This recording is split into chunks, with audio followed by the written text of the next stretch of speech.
A story. There was, of course, you had Rav Chaim Shmulevitz. So Rav Chaim Shmulevitz had a brother. He was the father of one of my rabbis that I had in Sharet Rav Yehuda Shmulevitz, his father. And every morning he'd wake up early, and he would read Gemara, deep Talmud, and he would have a New York Times underneath. Oh, no, No. never. Somebody sees. Anytime somebody comes in, he takes out the Times, reads it over there. How's the Gemara? I'm not. And then when he leaves, he did it on purpose because he didn't want to. What is he getting up early in the morning for? I'm reading the newspaper, catch the early edition.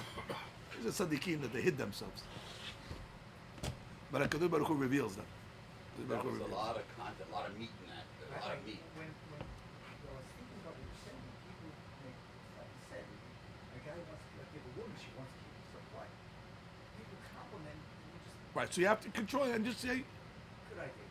whatever. You have to downplay it in your own mind also. You always have to discount compliments. Right. As we know, a lot of the compliments are disingenuous. The people are false flattering. They make the guy heke, who knows what they say behind his back. Whatever it is today. People are not. That's true. How long do you here in Miami? That's it. I'm leaving after the daf today. A couple of more hours. Mazat Hashem. Last licks, as they call it. Okay, we're on daf Pepeh. You get recorded, Rabbi? That's on. Yeah, 81? 81 is correct. We'll start on 80. We go back to the Bechulan on the bottom. So today's daf is merit for Yehonatan ben Neta to find zivug of success in the Muta Torah. Donate in zechut at Neta bat Zipporah. Abraham ben Daniela, Sarah bat Neta will have growth to Namasim Tovim.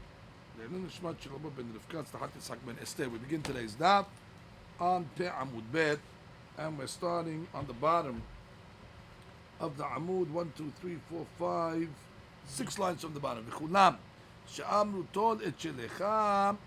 So we're talking about an uman. Uman is a craftsman. So the craftsman has an item that he was working on.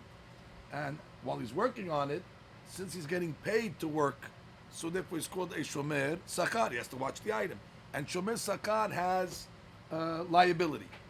He has a higher liability than somebody that was not getting paid, which we call a shomer hinam. But once the craftsman finishes his work, and he tells the customer, I'm done, pick up the item and pay me.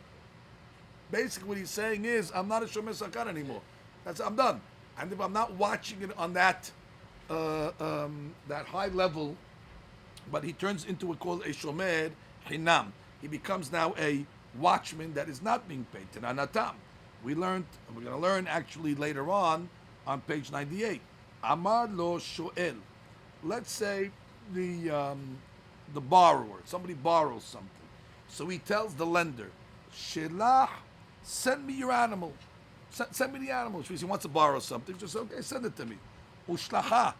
And the lender sent it with his shaliyah. Umet, and it died on the way. Hayav.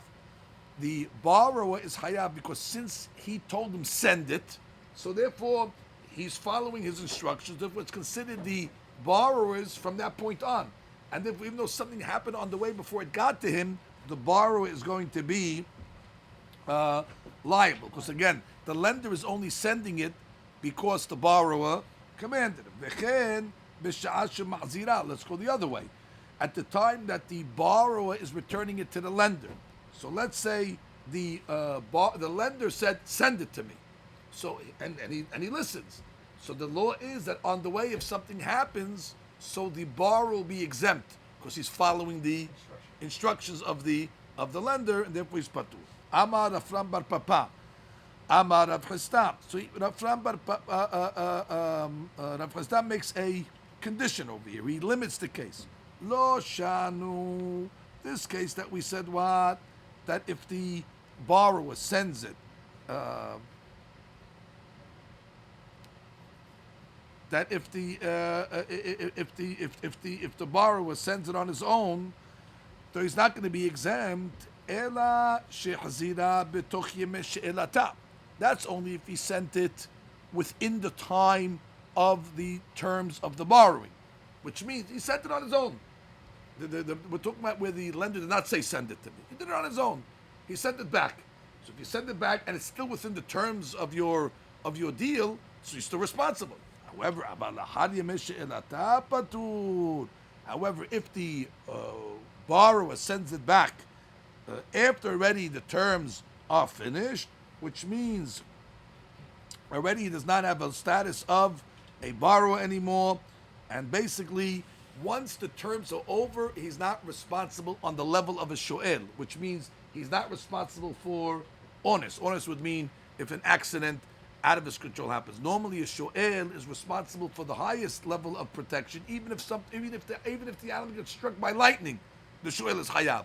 But over here, once the terms are over, the Gemara says the shoel is not responsible on the level of a shoel. So the Gemara says, "Mativ Rav Nachman bar Papa."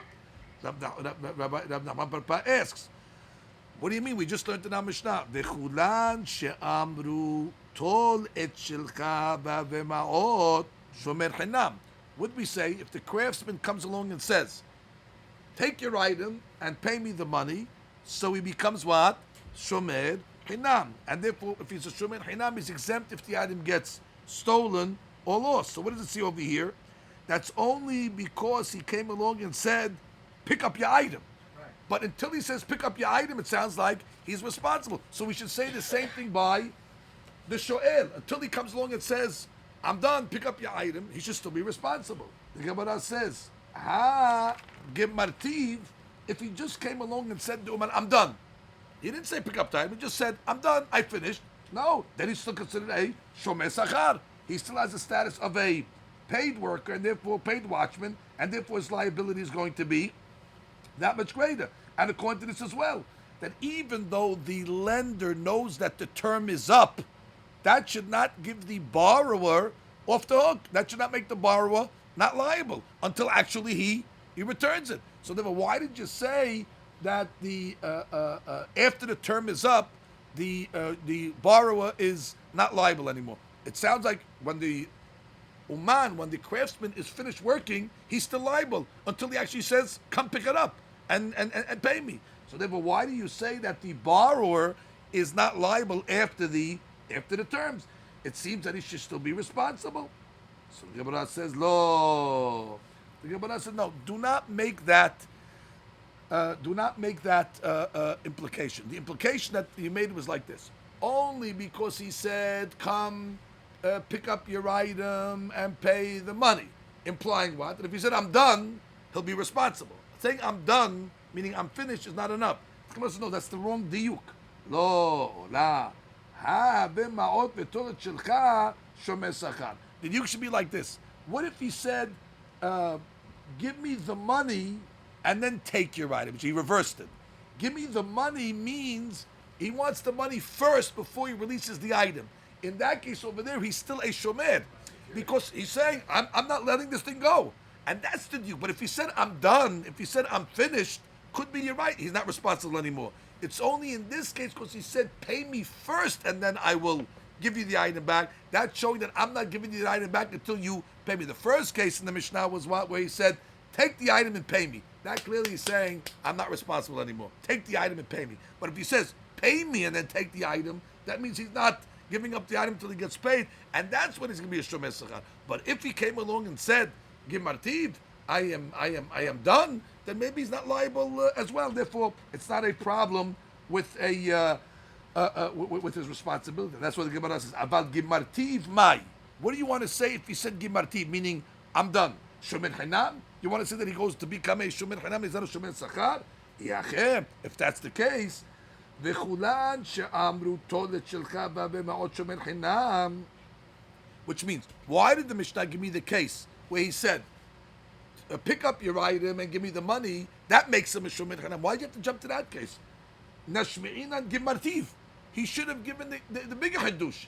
Tell me, even if he didn't say, "Pick up your item," even if he just said, "I'm done, I finished," because sheken tolet shelcha.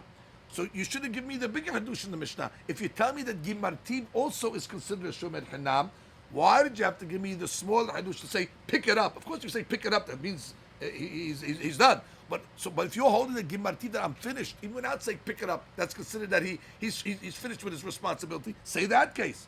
So the Gemara says you're right. Tol et shelcha et tzarich aleh, because I need that hadush to say pick it up. Shomer enam nami lo have. Shomer enam nami lo have.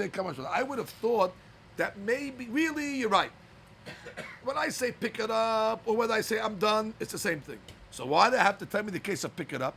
Because you might have thought that when I say pick up the item, maybe he's not even a shomer hinam.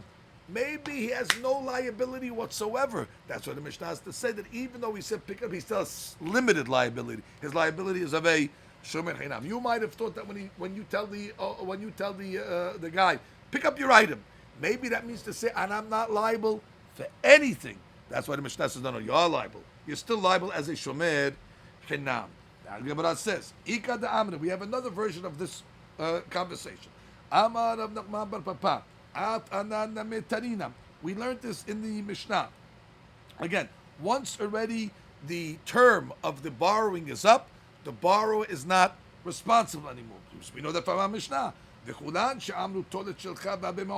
long as the Uman says, come pick up your item and pay me, shomer chinam. My love, hu adin gemartiv. And it sounds like that not only when you say pick up the item, but hu adin where he says, I'm done. That means once the term is over, therefore the person does not have the same liability. And therefore, similarly by Rav Chisda, when the term of borrowing is up, he doesn't have the liability of a shoel.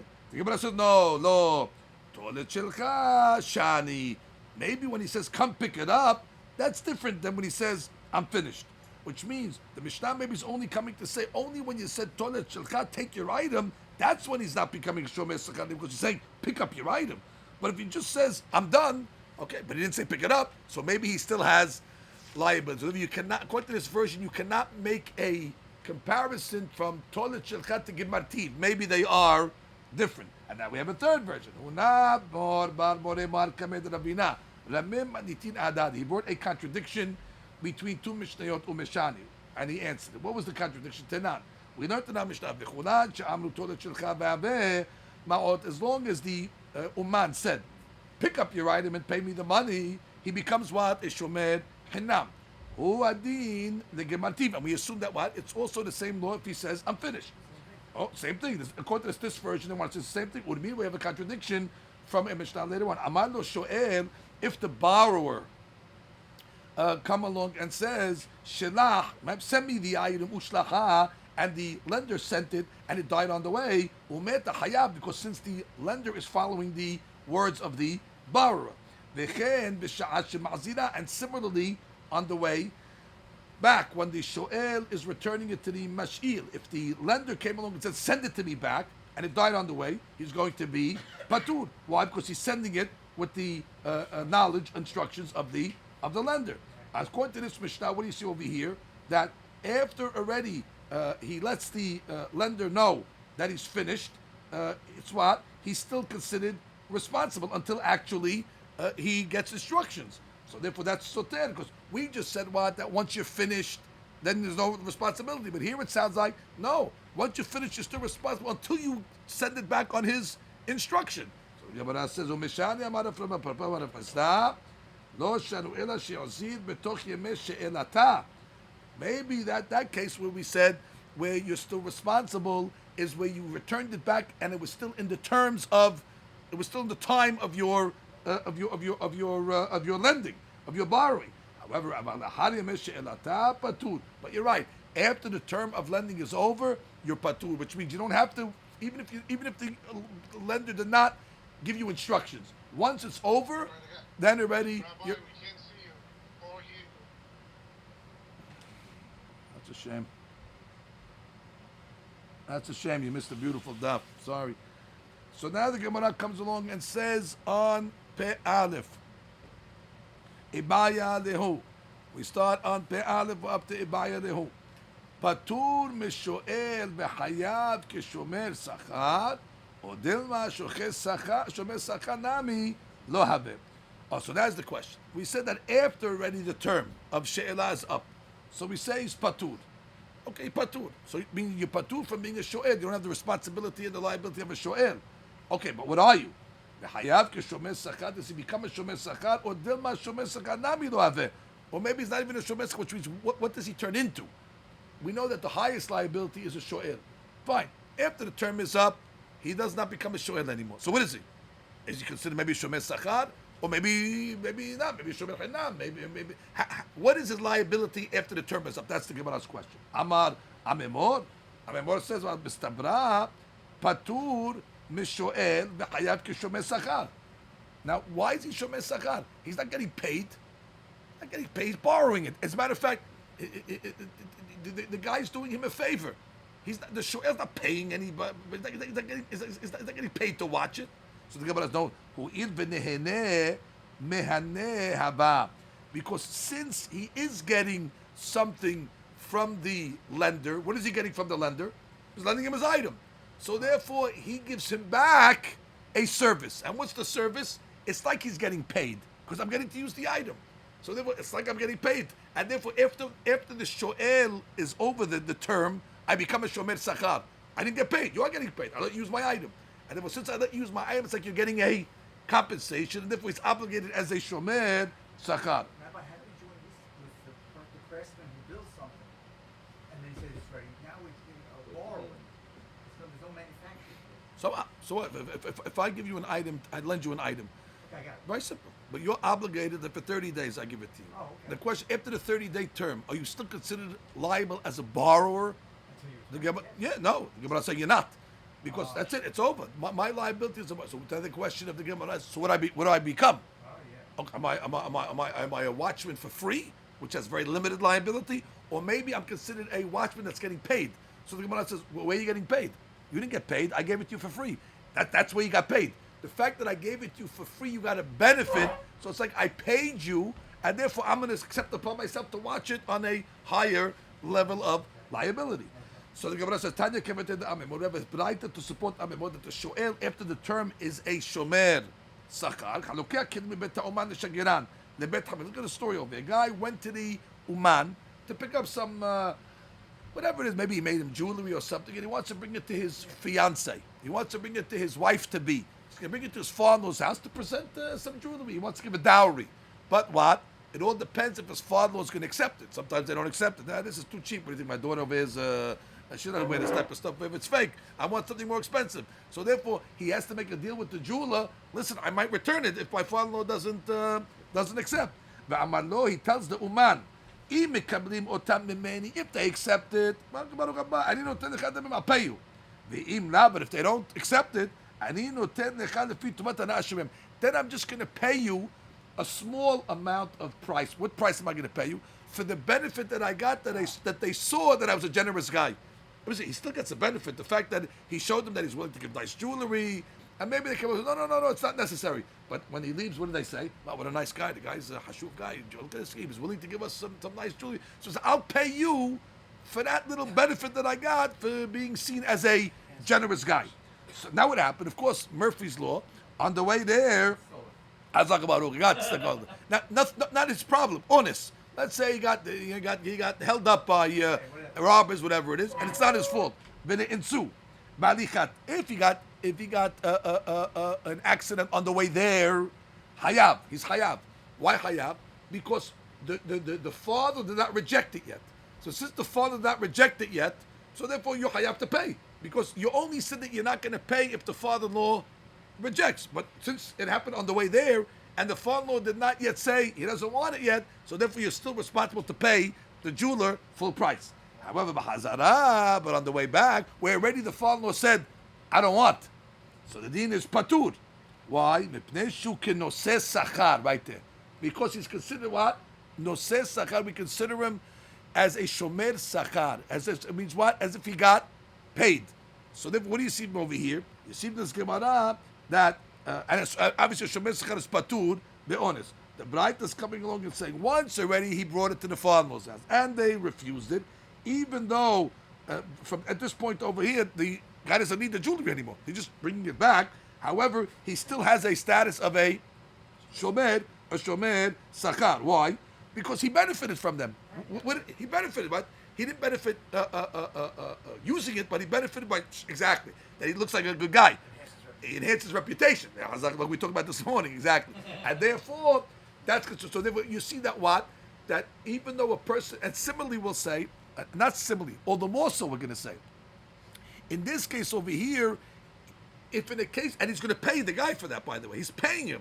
So we say, if in a case where you're paying for that benefit, and still you're considered a shomer sakar because you got the benefit, certainly in a case where the guy was borrowing, where he's not paying anything, which is he got the benefit completely, and therefore he's not paying the lender, and he certainly is considered a shomer sakar. So therefore, all the more so. Again, it's a kavah homer that she says. I'll explain the kavah homer again. In this case, the guy who's going to return the jewelry, he's paying for that service. Did he say, I'll pay you the value? And still we consider him a shomer sakar because he got something. What did he get? The reputation. Even though he's paying for that. And still we say, but since you got it, you can shomer sakar. Or the more so in the case of the borrower, where what's the benefit? That I was able to borrow. That for sure is a benefit because you're not even paying for that benefit. So certainly it's a one-way street, and therefore for sure you're going to be considered a shomer sakar. Ahu gavra. Now we get to some stories. It cannot be a daf without ahu gavra. Here he is again. He showed up. Ahu gavra. The zabin le hamra le habre. So there was a guy who sold his friend a donkey. Elmaleh kamamtina le duchta pedo. He said, listen, I'm going to bring the donkey to this place over here to sell. Now, if I find a customer to sell it, okay, then fine. But if I can't find a customer, I'm returning it to you. So he bought it on condition. Sure enough, he went to the place and he couldn't sell it. On the way back, of course, what happened? The donkey got struck by lightning. So therefore now, the question is, does he have to pay? He said, he has to pay.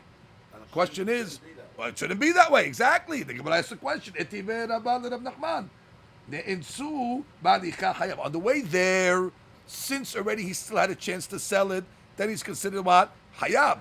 Okay, no problem. You have to pay. That was the case by the Arus. When he went to the jewelry, on the way to the father-in-law, we say he's obligated. However, Hazara, we said if let's say the jewelry got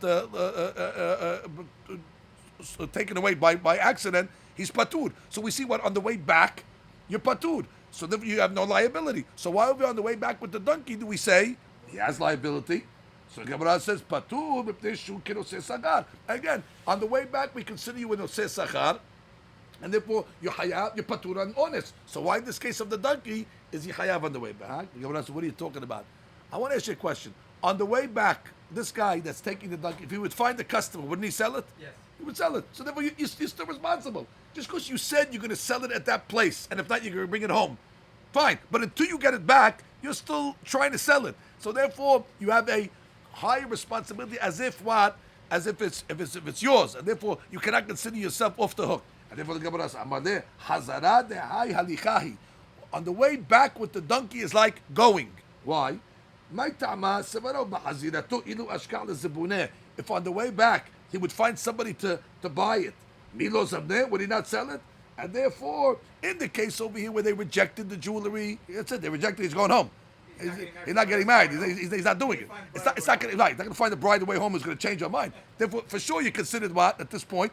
Shomer sakar. Masechet over here, no. The deal is that I'm going to pay you full money if I sell it, and he can still sell it, and therefore he's still liable on the highest level.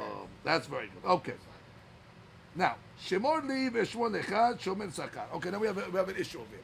Remember we said in the Mishnah, we said like this. We make a deal. Shemor li v'shmor lechad, which means exactly. I'll watch your item, you watch my item. So we say, okay. We look at them as shomer sakar because I'm paying you because I'm watching your item for you and you're watching. So we're both considered what? Getting paid to watch the item. So therefore we're responsible for shomer sakar. The Gemara says, no, that can't be. Ve'amai shemira be'alimi. Let me teach you this law of shemira be'alim. There's a law in the Torah that says that if you're working for the owner or the owner is doing something for me at the time that I'm watching his item, I'm exempt from any liability. I'll say it again. If I'm watching your item and you're doing something for me at that time and something happens to the item, that's called shemira be'alim. It's as if you're with me. And therefore, as long as the owners are with me, I'm exempt from any liability. You don't have to actually be with me. As long as you're doing a work for me at the time that I'm watching your item. Now, in this case over here, when I'm watching your item, you're doing a work for me. You're watching my item. So therefore that's called Shemirah Be'alim. And therefore as long as you're working for me at the time that I'm watching your item, I'm exempt from liability. So why does it call me a Shomer Sachar? The Gemara says, you know something, you're right. We have to change the case. Amar Papa, the Amar Le Shemor Li Hayom, the Ishmor Lecha Lemachar. It's not simultaneous. It's successive. I'll watch your item today, and tomorrow you'll watch my item.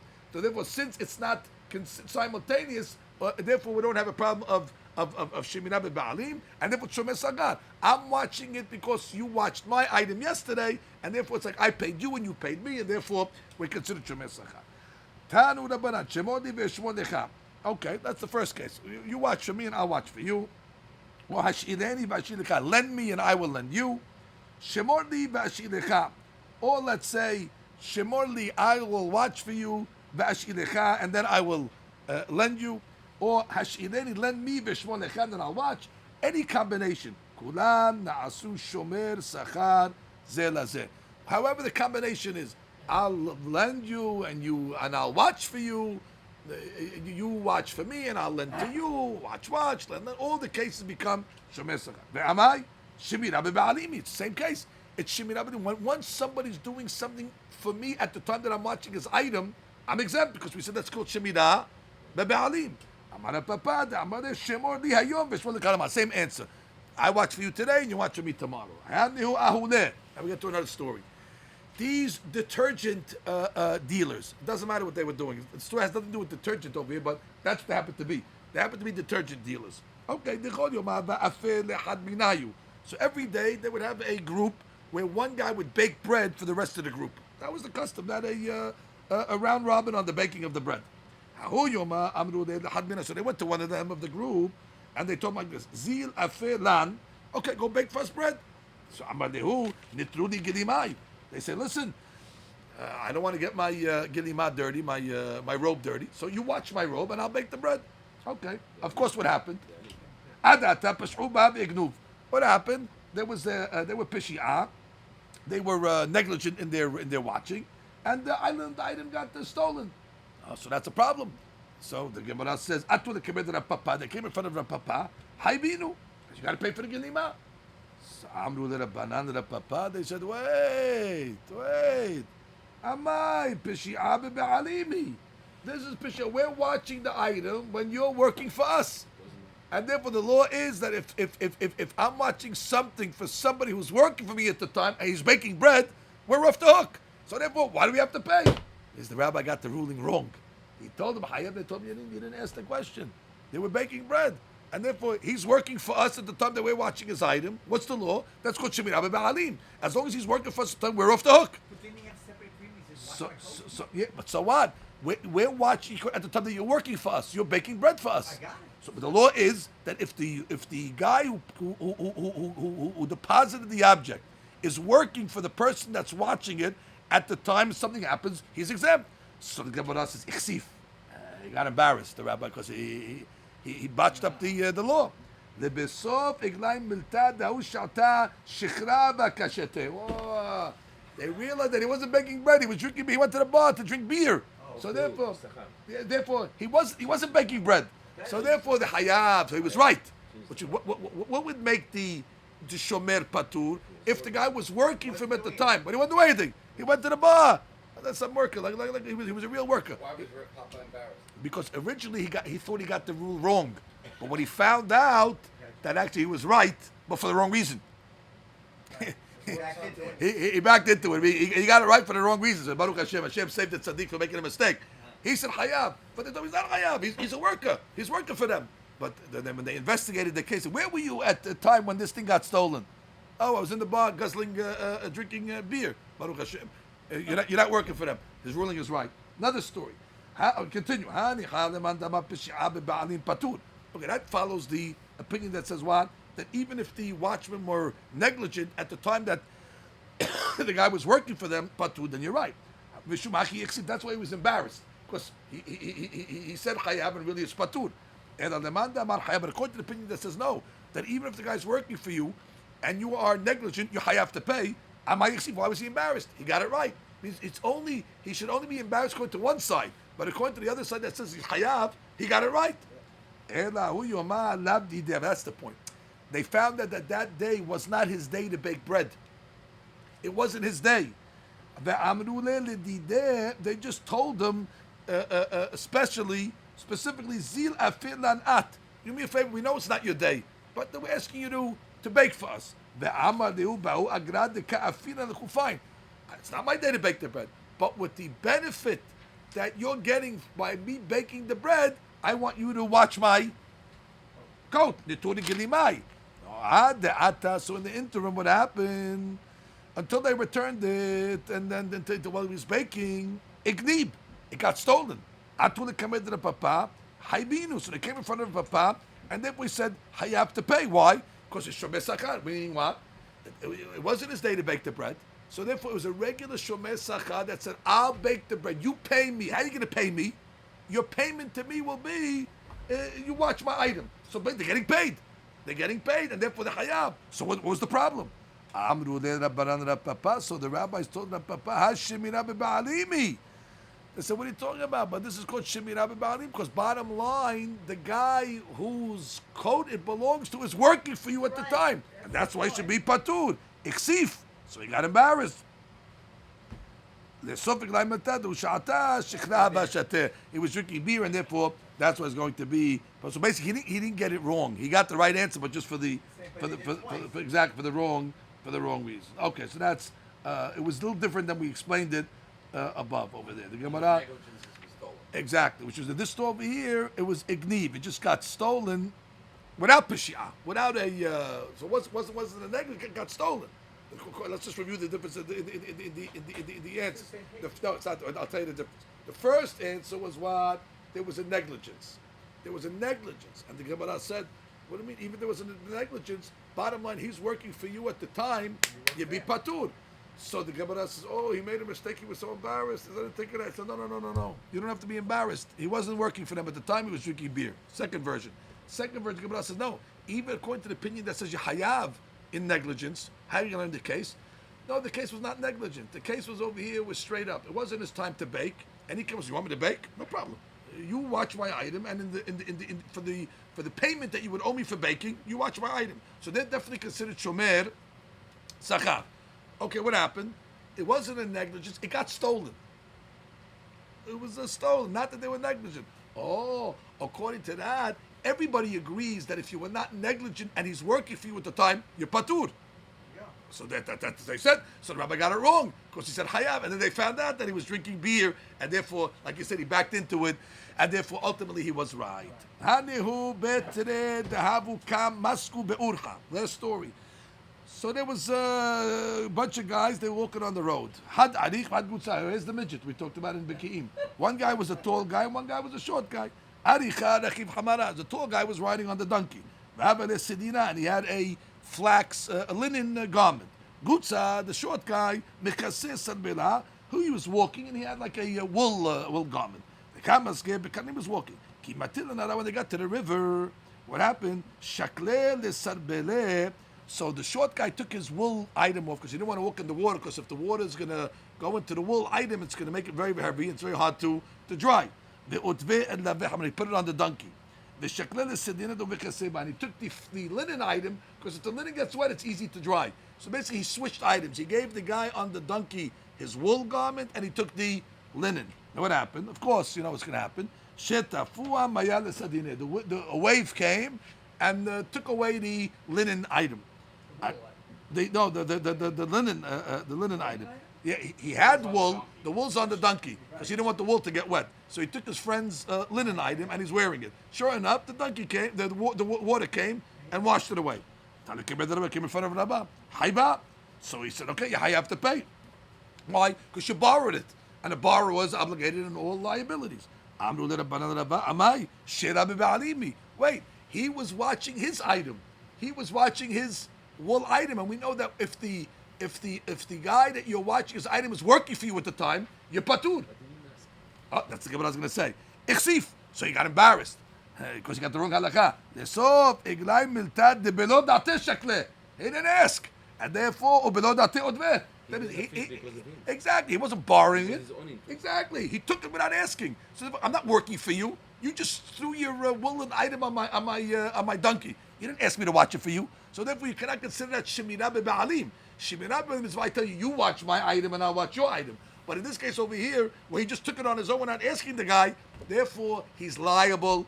And the rabbi got it right. Like you said, he backed into it, but bottom line, he got it right. Another story. A guy He would have rented. paid also for the damage of the donkey because the wood become too heavy. to close the Possibly. If there was a damage. Okay, another guy, what did he do? He rented a donkey from his friend. Okay. Listen, I'll give you one instructions. Do not go next to the river of Pikod. Why? It's a very, very strong current, and I don't want the animal to hasve shalom. Anyway, the ikamaya, there's a lot of water. But he told him exactly what to do. Zil be'urhad the narash. Go take the narash road. The ikamaya, it's dry. Anyway, of course, the guy doesn't listen. Nobody listens. Azil be'urhad the Pikod umit chamra. He went into the Nahar Pikod river, and the animal died. Ki ata. So now he comes back. Amar in. I have to admit. Be'urhad the Nahar Pikod azle. He fessed up. He said, listen, I went to Nahar Pikod. But what? Umi ulekamaya. But there wasn't any water. So the animal died, but not because of water. So I'm off the hook. The only reason why you told me don't go to Nahar Pikod because you were worried about what? Water. Well, I'm telling you, I didn't listen. I went to Nahar Pikod. But guess what? It was dry. So therefore, you can't hold me responsible. He has a migu, meaning you have to believe him. What's the migu? If he wanted to lie, he could have said, I went on the other road. The fact that he said, I went on the Har Pekod and it was dry, he has an imanut, because if he wanted to lie and get off, he could have said, he could have said he went to, he had a better lie, he could have said, I went to the Hadrash. So he has believability over here. When do you have believability? When you have a better claim and you don't use it, so we say, you know what? He must be telling the truth. So the Gemara says, no, he doesn't have a migu over here. You don't say a migu if there's witnesses that saw it. Right. Now, in this case, no witnesses saw it, but it's like witnesses saw it because there's always water in the Har Pikod.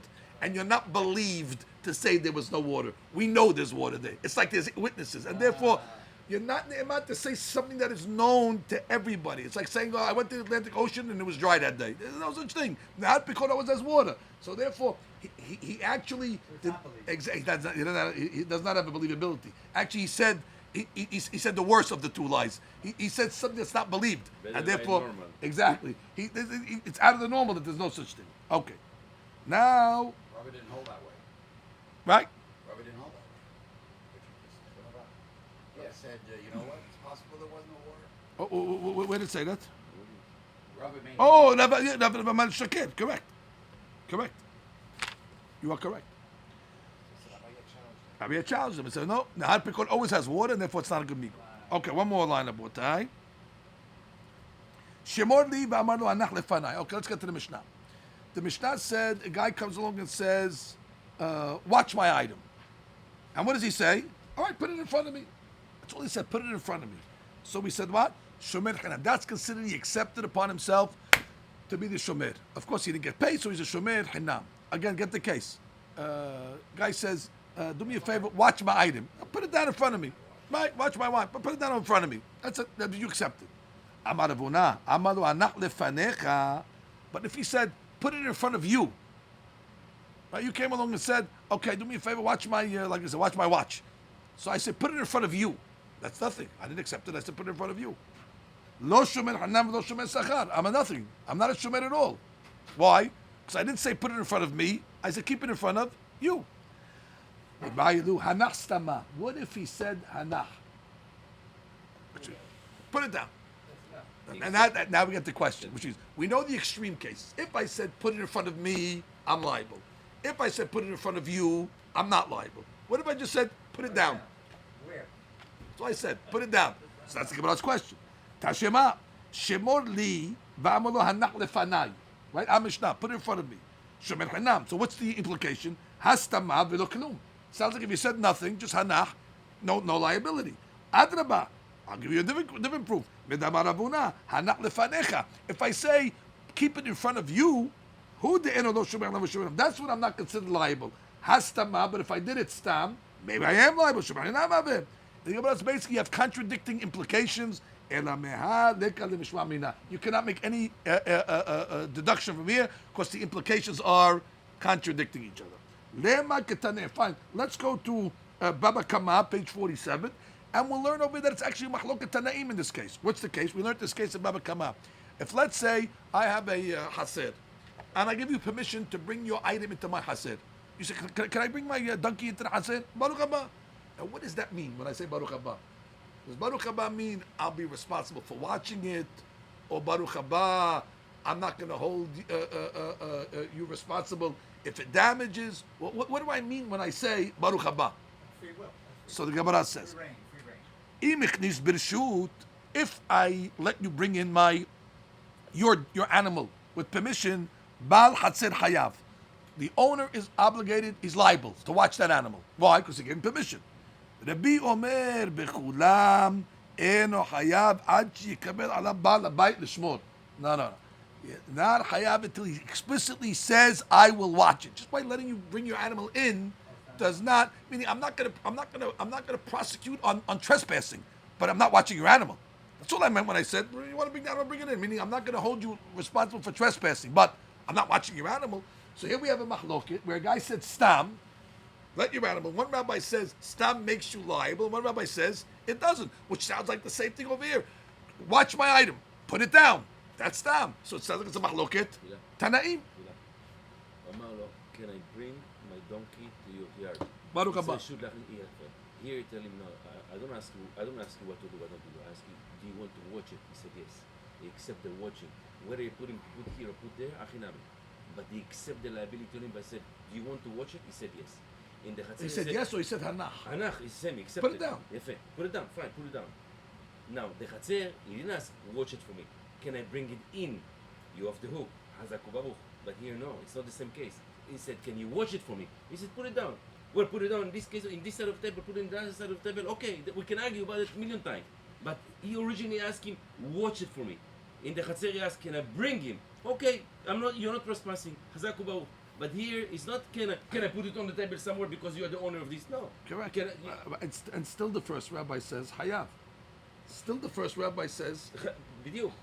no, by the Hased case, still the first rabbi says, Imani omer lecha kanes, זה כמו שאתה אומר, כנס ואשמון לך. לכן הוא חייב. Which means, you're right, that you're going according to the second opinion. But there's a rabbi that says, when I say you could come in, that's like I'm saying, come in and I will watch. So similarly, when I say, hanach, זה כמו שאתה אומר, hanach ואשמון. So therefore, and the second rabbi says, no, not until you actually explicitly say it. And that would be according to the Mahloket Tanaim. And therefore we say that this case of hanach is actually Mahloket Tanaim. The Gemara give a different reason. Mimai, who told you that this case is similar for a different reason? Listen to it. Dil ma'ad kano kamina baranata. Maybe in the case over there of the Hatzer, ela behatzer de bat neturehi, which is in a courtyard. It's already a protected area. V'chi kamala ayil alil de intala kamale, which means when I say bring it into my Hatzer, what am I telling you? Bring it. Why do you want to bring it into the Hatzer? Because it's a protected area. So it's understood when I say bring it in. I mean bring it in. I'll watch it for you. However, over here, where is this happening? The case of the shomer. It's in the public domain. So when you come along and say shomer, I say put it down. Put it down where? In the public domain. That means I accept it to watch it? No. All I meant to say is put it down and you watch it. When I invite you into a private domain that's protected, what I mean to say is, yes, I will provide protection for you because you're putting it in a private domain. But if the case of Shemor was in a public domain, so you say Shemor, I say put it down. Where are you putting it down? In the Shur Rabbi. So by putting it down, it's no liability. I go the other way. Ad kan no kamar bi hatam ela ba'atzod le'ul yerishuta kaba'el mishkal mineh v'chi ev yerishuta le'aluye tivun talach ka'amar le, which means, or we could say the opposite. Rabbi over there that came along and said, bring it in, but I don't accept liability. Why? Ela b'chatzero. Oh, it's only in the case of a courtyard. Why? He wants to bring it into your reshut. Fine, I gave permission to bring it in. No problem. Baruch haba. Tiv untar lach ka'amar le. What he means to say is, yeah, bring it in and you watch it. Which means, I'll let you bring it in, but you have to watch it. That's what it means by the haser case. Because why? Since it's a protected area, so all I mean to say is bring it in and you watch it in my haser. However, here about hacha, what happens? You say shemorli, put it down. Now I know it's not protected in this area. If I tell you to put it down, that means put it down and I'll watch it for you. Because I'm telling you to put it down in a place where it's not normally protected in the public. So I'm taking responsibility. When I invite you into my haser, I don't have to take responsibility. You watch it. Masechet, when I tell you put it down, where am I telling you to put it down? In a place where it's not protected. So that must imply that I'm taking the responsibility. He means to say, put it down and I will watch it. If he means to say, put it down and you watch it, what? Do I have to ask you permission if I can put my stuff down in Rishut Rabbi? No. Of course not. I can put it down whenever I want. So therefore, do I have to say, Shimoni, oh yes, put it down. I don't need your permission to put it down. You don't own the Rishut Rabbi. And it must be when you say put it down, you mean to say put it down and I will watch it. And therefore you cannot learn the mahloket over there has anything to do with this mahloket. Each rabbi can have their opinion over there and have a different opinion by the case of Shimon. And therefore it's not a mahloket amongst the Tanaim. Baruch Adonai Le'olam. Amen. Amen. There you have it, Rabotai. Beautiful daf. Okay, our guys in Brooklyn heard half of it at least. Tomorrow morning. We got it all. You got it all. Huh? No, we'll send the recording. Okay, you can send it to them. Beautiful. Send it to Jaime.